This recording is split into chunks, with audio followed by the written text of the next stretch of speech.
Ugh.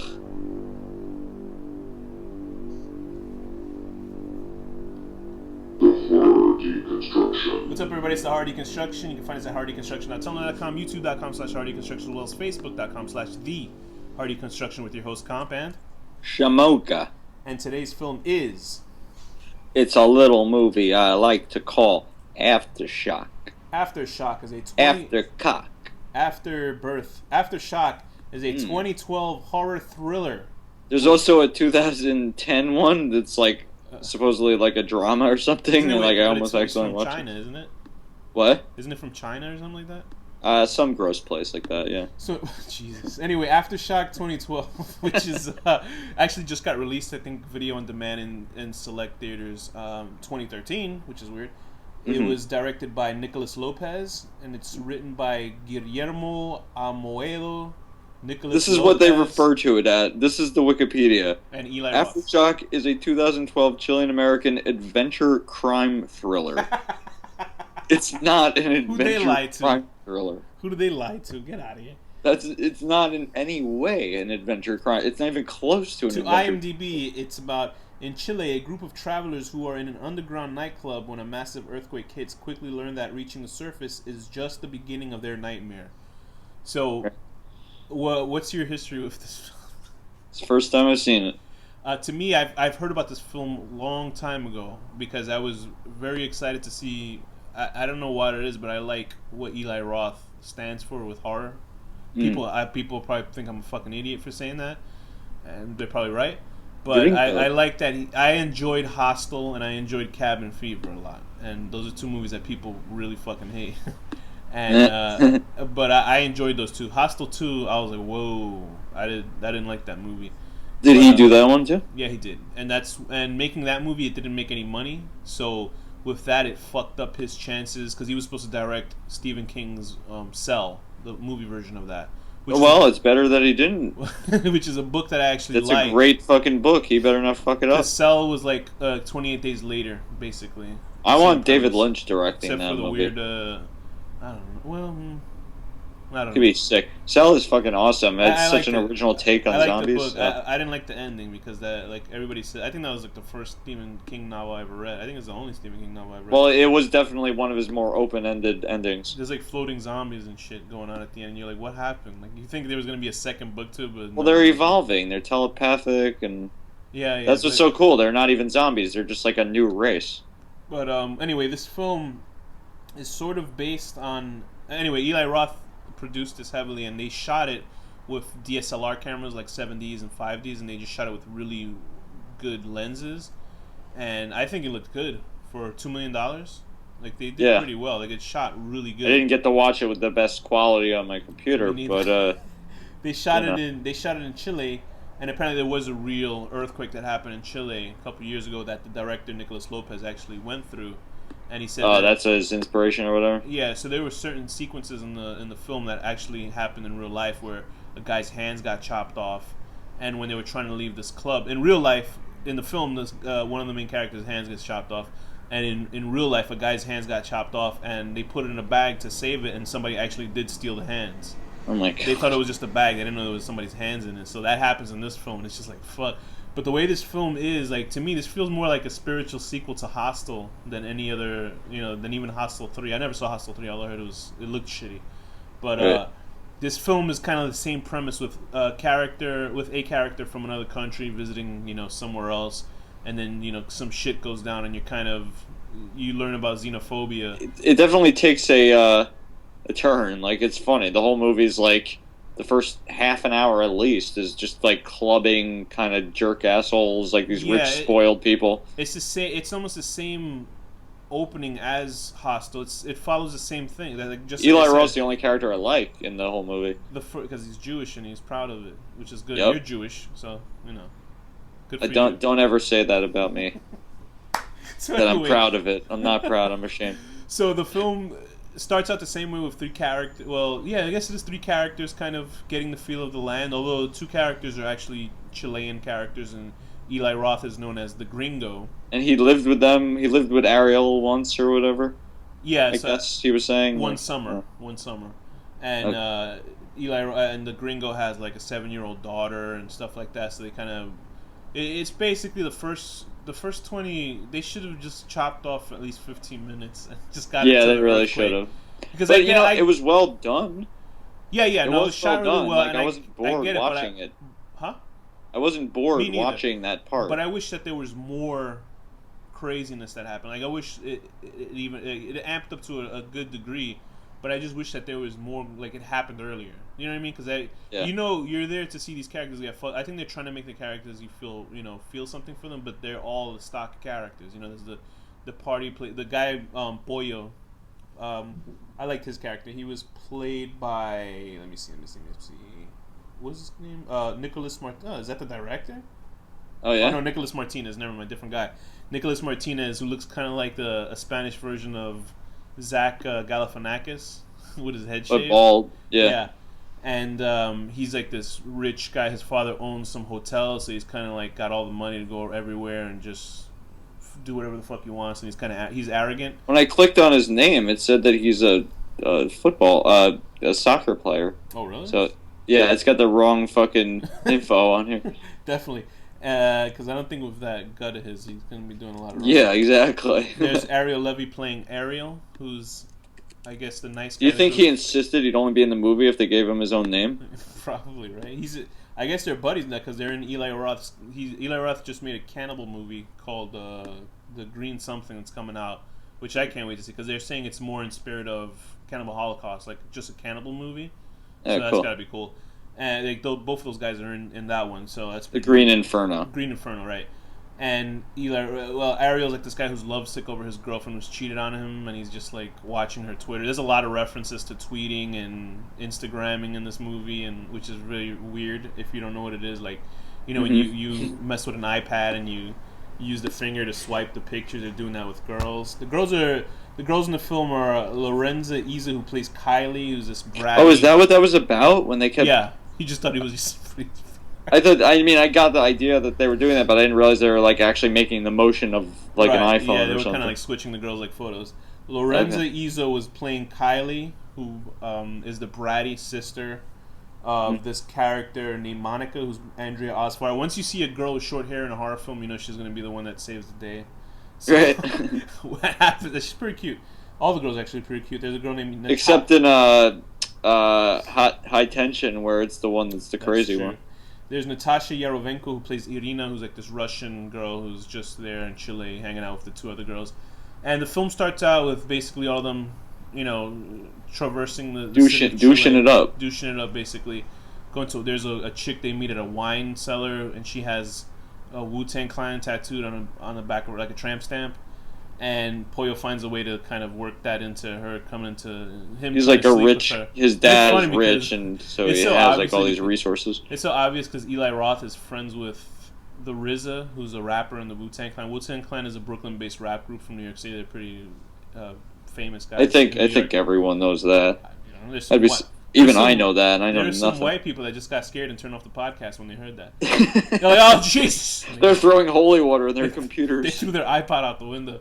So anyway, but how badly photoshopped was the RZA with the guy Pollo?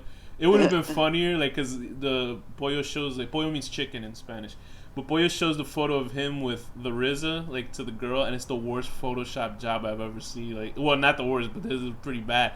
And I was like, it would have been funny if he went up, like, the joke was that he photoshops those himself to do that for girls. Right. But I guess they didn't use my genius premise. Anyway, so the film starts out kind of like a half an hour. It goes on too long. They do good. Eli Roth is pretty good at referencing stuff that happens earlier. That happens later. Would the aftershocks be that bad?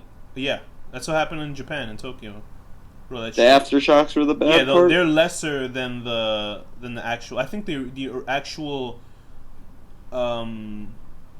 earthquake that happened in Chile was about 8.9. Like, it just beat the Japanese one, which was pretty fucking horrendous. And the aftershocks are gonna be like 7 or 6. It's basically just smaller versions of it, but it's still a fucking earthquake. You know what I mean? Right. Because I remember. Did you remember the earthquake that happened here in New York? Yeah. I was like one of the only people I knew that actually felt it. That scared the fuck out of me. I woke up and I was like, and I'm like up. And then I feel my bed shake, and I was like, "What the?" I thought I was going crazy. Like, what's Yeah, going I on thought I was here? going crazy too. So then I walked out of my room, and I was very asking, strange. I was asking people, and I was like, "What the? Did you feel that?" Nobody knew that because I guess they were walking as the time when it was moving. Right. It spooked the fuck out of me. So you can imagine if it's 8.9, which is actually destroying cities and stuff. I mean, but chili deserves it. Jesus Christ. No, I'm saying the food chili. It's Oh, spicy okay. and it gives me gas, and it deserves to be shaken. There was I would never say that about a country. There was a Chilean guy who goes, "Pinchote madre," who's listening to the podcast. So anyway, the characters are all pretty much stereotypical. Annoying. Right. They have the throwback I was saying that they The only one I did that's cool is Eli Roth, though. They go up that Jesus Christ. They go up that tram.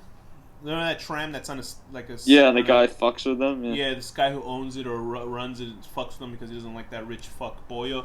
And that gets called back to later when there's a horrible accident that happens. Anyway, so let's get into the 28 minutes into it. We're all like, okay, whatever. Just fucking bring the and then it starts off pretty quick. I mean, a hand gets chopped off within 2 minutes of that happening. I mean, it's really good. And there's some pretty decent plot twists that I wasn't expecting. Although in the trailer, the Red Band trailer for the film, they give away everything that happens, even the final shot of the movie. And I was like, what's going on here? So really? What do you think? That's stupid. We're deconstructing this, so let's get into it. If you don't want to get spoiled, don't listen to the rest of this. But actually, go. I'm saying you should go watch it.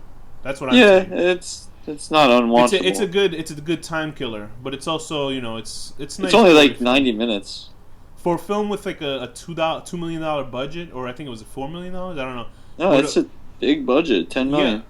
Well, was it? Yeah. I thought it was like $4 million. Nope. Well, I guess I'm a fucking asshole. Maybe 4 million pesos. Well, no, actually, that'd be like $1 here. But the film actually has a very awesome look to it. The violence is crazy. Go watch. That's what I say. Danny says half-heartedly yes. So now let's get into the spoilers. 3, 2, 1. So. But. Let's get into spoiled. Let's get into the first earthquake one. I thought the earthquake inside the club would actually be bigger, but it wasn't. What'd you think? I was wanting to see a few more people die. Yeah, it's so funny. You know the girl that was actually the wine cellar girl? I thought she got killed twice. Is that just? It's possible. Maybe they brought her back and I killed her literally again. saw her run, and I thought something. Is it a supernatural, life-giving? I saw earthquake? something fall on her, and then she walked away, and then another stone slab fell on her. But I guess it was a girl wearing the same thing, or it was just a shitty version of the copy that I saw. But anyway, that was pretty neat.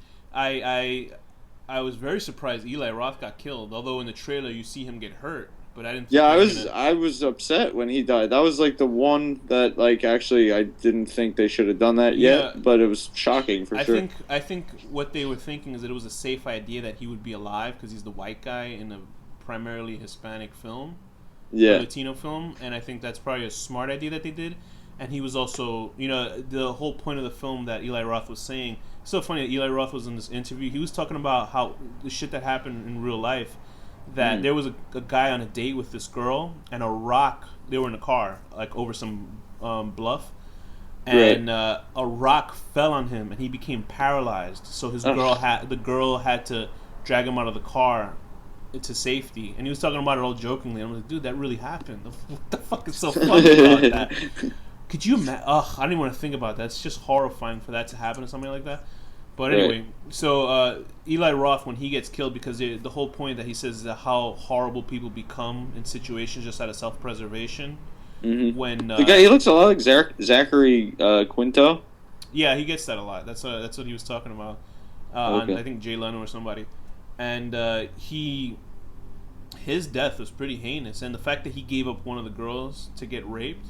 And because you don't think they'll allow rape in films, really? The only that I was not expecting at all. Like the last time I saw rape in a film was The Hills Have Eyes, and I was surprised that I was like, they raped. Well, no, and the fucking one we just watched, Dead Girl or whatever. Well, that's true, yeah, but that wasn't like a wide release film. That was like more of an indie film.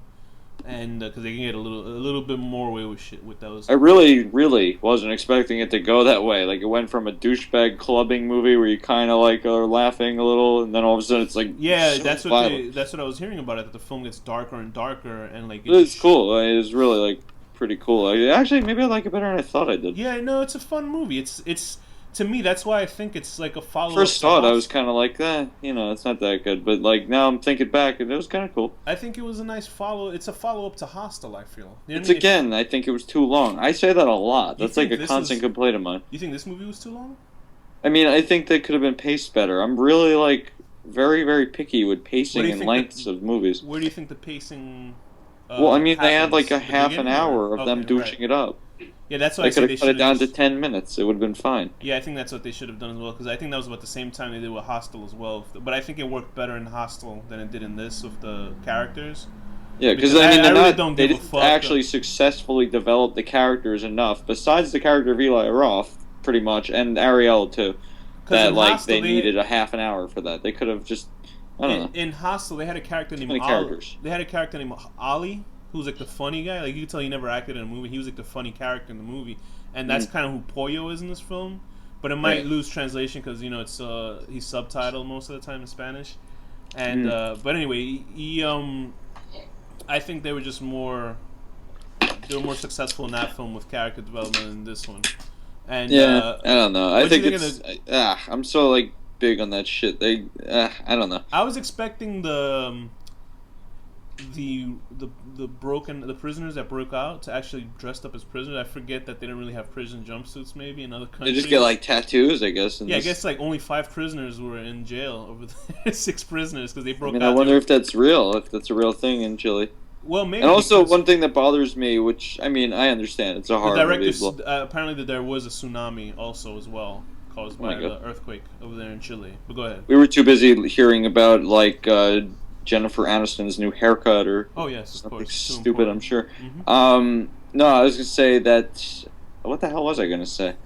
About the No, what was I earthquake saying? or the characters or I've just gone brain The dead. I rape? can't even remember. rape craziness. Oh yeah. Like the idea of, okay, so the prisoners broke out. Okay. So now it's gonna be like total craziness. Like this is an idea that always pisses me off. Like I'm sure like 1 out of every 10 prisoners is like a really bad guy that rapes and kills people, and the rest of them are just like guys who like smoke pot or something Yeah, stupid. right. Yeah. So the idea that, okay, this gang of people is chasing her, they rape her, blah blah blah. Now all of a sudden the fireman is a prisoner, and now he's like a axe murdering prisoner. Like, Yeah, come to on. me that felt like the scene out of Predators when what's his name? What the fuck is his name? The guy that's The guy from that Morpheus? 70s show. Morpheus from No, the Major? guy from that 70s show when he turned out to be a psychotic serial Oh killer. yeah. It's like, okay, sure. Yeah, which I like that turn, and I kind of like that turn in this one because it kind of feels like, uh-oh. Yeah, I know. No, you got yeah, pissed no, off. it's good. It's scary, they kind of but it's not explained it. realistic at all. Most likely, a random prisoner, you could pick a prisoner, anyone, and they're not going to be like an insane axe murderer. They're just like a guy who robbed a store because they were desperate for money or something. But I think it's just the whole dramatic, cartoonish effect of this film. They kind of explained it that the he said it in the fire truck himself because I guess he was. That's why the fire truck crashes because there was Yeah. a guy trying to steal the fire truck. So that's why I kind of lead it off, and they have tattoos. I was pissed when they killed Boyo actually. Which one is that? Boyo's the fat guy. Oh, Because yeah. the lady wouldn't let him go through, so they shot him. Yeah, that woman was annoying, but she was right though. She 'cause was the right guy for was him. a fucking. Yeah, she criminal. was right for doing it, but it was still like, fuck, man. Like, they kill him. They shoot Boyo in the head. Eli Roth gets burned alive. The raped girl gets shot twice to death.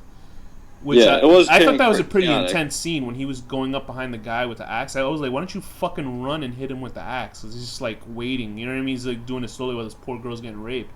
Right. And of course the reviewers are like, oh, it's an anti-woman film because the female character gets raped. But shut the fuck up. Like, this shit doesn't happen. No, it's like an anti-man film because you're saying men are because it shows how rapists. fucking horrible people are.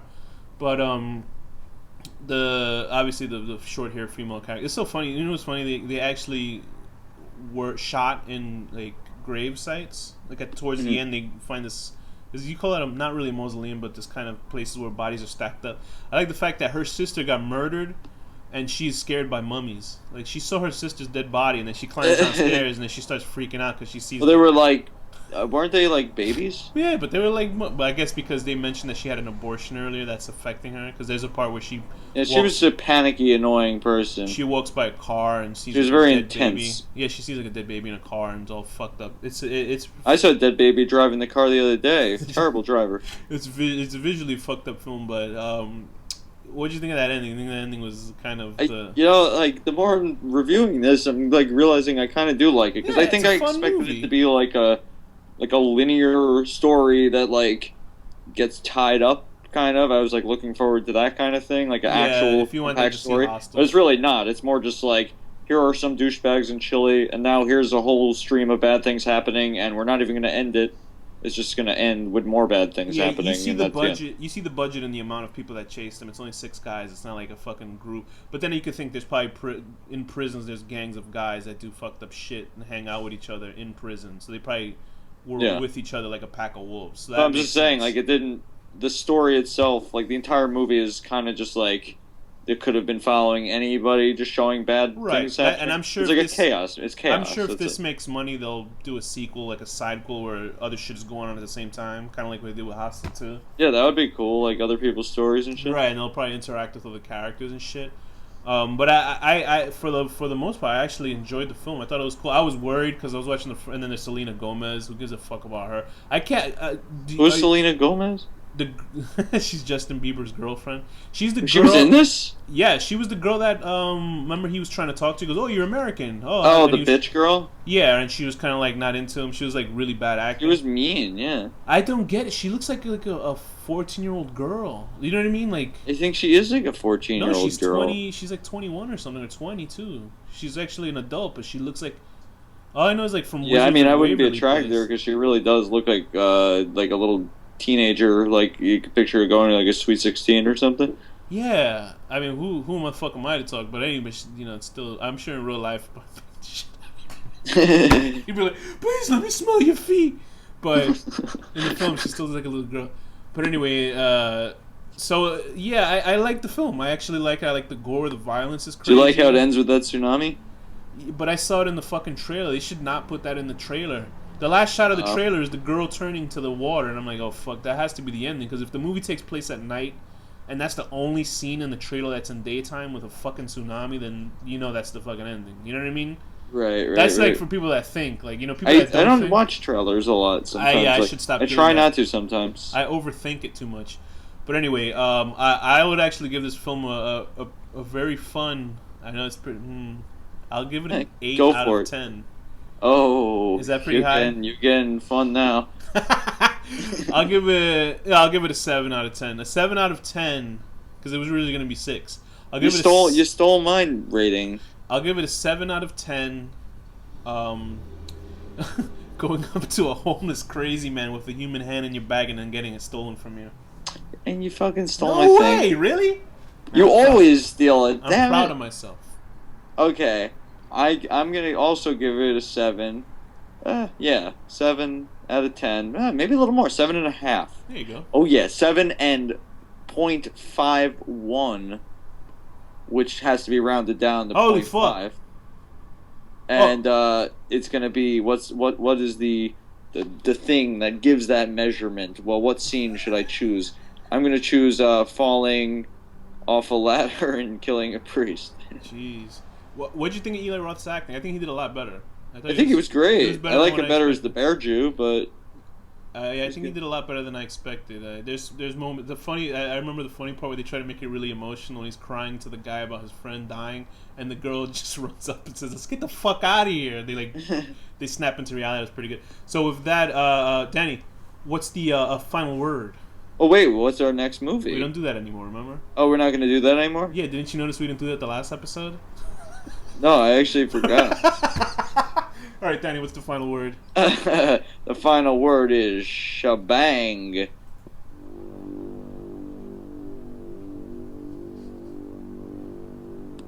The horror deconstruction.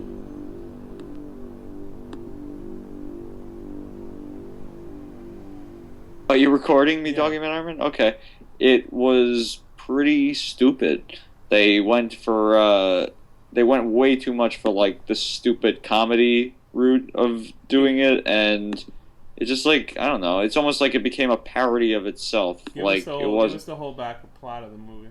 The whole plot of the movie, I don't read the comics, but I know a little bit about it to know that the Mandarin is like the main villain, and he is a Chinese guy that has these magical rings. Basically what they did is they completely destroyed his character. Well, like completely. Won't people get offended that they made an I Asian I think they would, and into a supposedly I don't stereotype? know if this is true, but I heard someone saying the reason that they did what they did was because it would be racist to portray a Chinese man stereotype like that. So instead, they're gonna make him an Arab terrorist who is not even really what he is in the end. Like it's like this whole stupid twist that's like I don't know. It was just like stupid. Were you pissed more that he was just a shitty villain, or No. It's not about him. I'm pissed that the writing in a movie could be so all over the place and so bad, and yet get this high of a budget. how is Tony Stark? You have a team of like there's probably like 10 writers. I mean, the credits when they were rolling, because I waited till after, because there's usually like an ending thing. The credits had so many names. It was like insane. Like I've never seen that many credits in any movie. How can they allow it to be that bad? But the director, who was what was his name? Oh man, he did some really fucking good movie. He did a good movie with this guy in it, Robert Downey Jr. called Kiss Kiss Bang Bang, and he did. Okay. He wrote all the Lethal Weapon films. Direct Shane Black. And well, you know what? He lost it in this movie. I'm sure it's not even his fault. I'm sure there's probably like a million people telling him exactly what to do because it's not like a normal film. Like it's totally like all of Marvel's creative force like on that film. But they really like it's just like they had like 4 ideas for a movie and just like crammed it into one movie, like kind of not really doing any of the ideas that well. I only saw the first like a 20 or so minutes, and I thought it was alright. It didn't bother me. I felt like it was a totally different tonal shift than the first 2 Iron Man. Yeah, I love the first one. The second one's really good, although a lot of people don't like it. I can understand why. But anything that you would not like about the second one is like way worse in this movie. How was the villain's motivation? Not Ben Kingsley, but the other guy, Adian Kilrick, whatever the fuck his name was. Whatever his name Killian, is, right? Killian? The white guy. I don't know what his name is. It was okay. Like it seemed like they were ripping on Watchmen a lot. Like there were a lot of like Watchmen feeling things in there. But what was his motivation? Just because he wanted to get back at Tony because he's stiff? Yeah, because Tony snubbed him, so then he kind of went crazy, and well, he was crazy even in the beginning. Like he's just a crazy weird guy that like wants power. That looked so shitty. His makeup and stumbling around. I was like, oof. I was like, are they really like? What the fuck is that? I don't know, they should put him like in a fat suit or something because he looked ridiculous with the fucking cane and the hair and everything. You could still tell he's like a handsome guy under all that makeup and shit. Right. And how's Pepper Potts? Is she all right? Yeah, she's good, but she's barely in it really. Even like. I know supposedly there's some scene where his girl, an old flame of his, gets killed and then he makes like a joke 3 seconds later or something like that. Yeah, there's a girl that not even like he has sex with so many women, but like some girl, but like.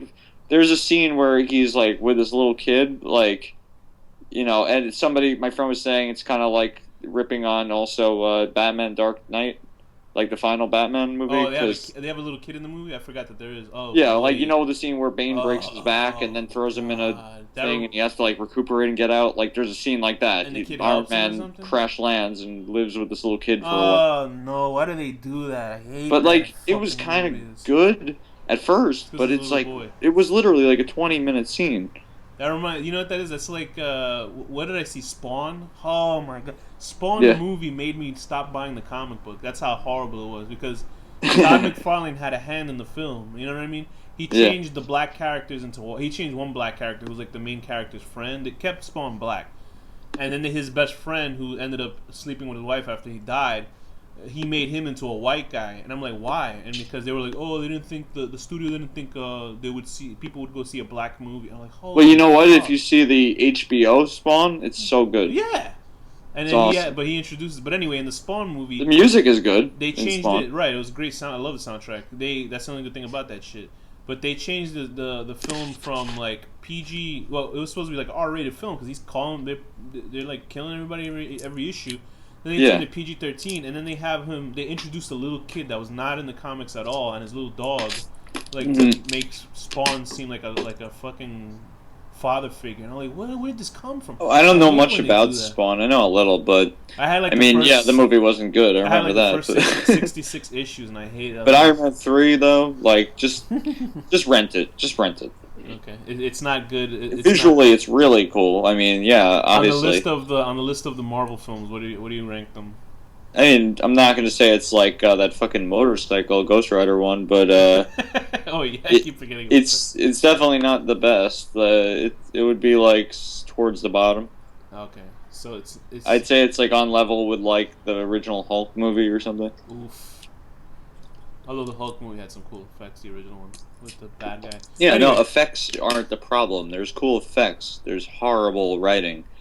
The person who passed this script, or probably the team of people that contributed to this, should be ashamed of themselves. Very good, Danny. So, what's your final verdict on Iron Man 3? 5 out of 10. Really.